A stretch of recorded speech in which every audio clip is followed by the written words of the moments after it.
हरे कृष्णा। आप सभी को आमलकी एकादशी की बहुत बहुत शुभकामनाएं।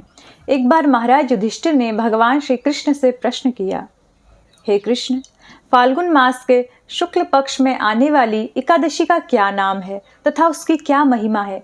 कृपया आप विस्तार से मुझे बताइए। भगवान कृष्ण ने कहा, हे धर्मनंदन, एक बार राजा मानधाता ने यही प्रश्न महर्षि वशिष्ठ से किया था। उन्होंने उन्हें यह प्रसंग सुनाया, वही मैं आज आपको सुनाता हूँ।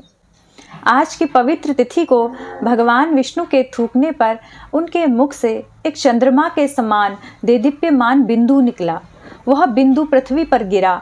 उससे महान कल्याणकारी आंवला वृक्ष की उत्पत्ति हुई, जिसे आदि वृक्ष कहा जाता है। इस आमलकी एकादशी का व्रत करने से 1000 गैयों को दान करने का पुण्य प्राप्त होता है।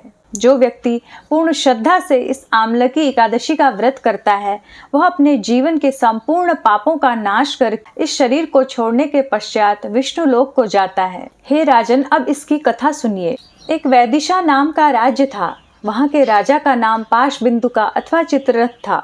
यहाँ के संपूर्ण राज्य में निरंतर वैदिक मंत्रों की ध्वनि सुनाई देती थी। इस राज्य के सभी लोग आस्तिक थे। कोई भी व्यक्ति किसी तरह का पाप नहीं करता था।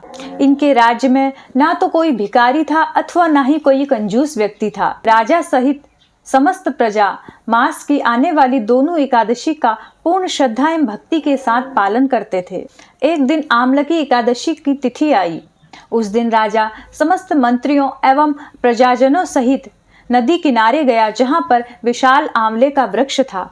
राजा ने जाकर उस वृक्ष को दंडवत प्रणाम किया। तत्पश्चात धूप, दीप, नैवेद्य आदि अर्पित किया। पूर्ण भक्ति के साथ राजा ने उस आंवला वृक्ष की परिक्रमा की। क्रमशः समस्त प्रजाजनों ने भी उस आंवले वृक्ष की पूजा की। धूप, दीप, नैवेद्य आदि अर्पित कर सब वहां बैठ गए।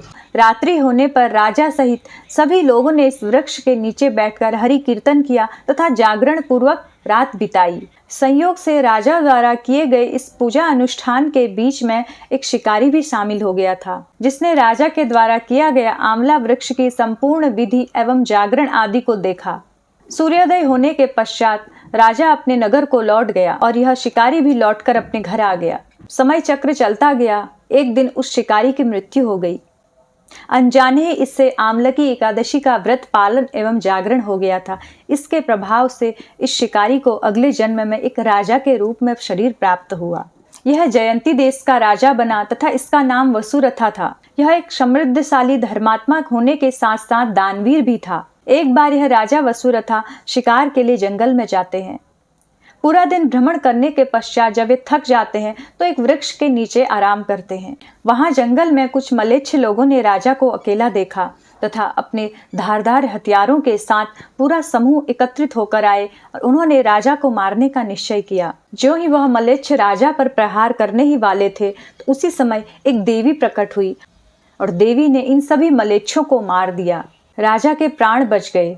जब राजा नींद से जगे तो उन्होंने अपने आसपास कई भयंकर मलेच्छों के मृत शव देखे तो वह आश्चर्य में पड़ गए।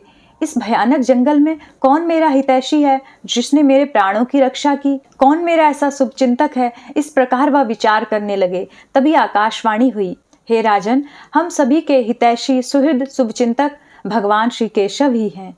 वही भगवान हरि सबकी रक्षा करने वाले हैं।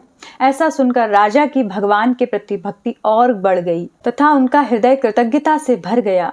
इस प्रकार वशिष्ठ ऋषि ने कहा, हे राजा मानधाता, यह आमलकी एकादशी का व्रत अत्यंत ही फलदायी है। आप सभी प्रजाजनों समेत इस कल्याणकारी व्रत का अनुष्ठान कीजिए।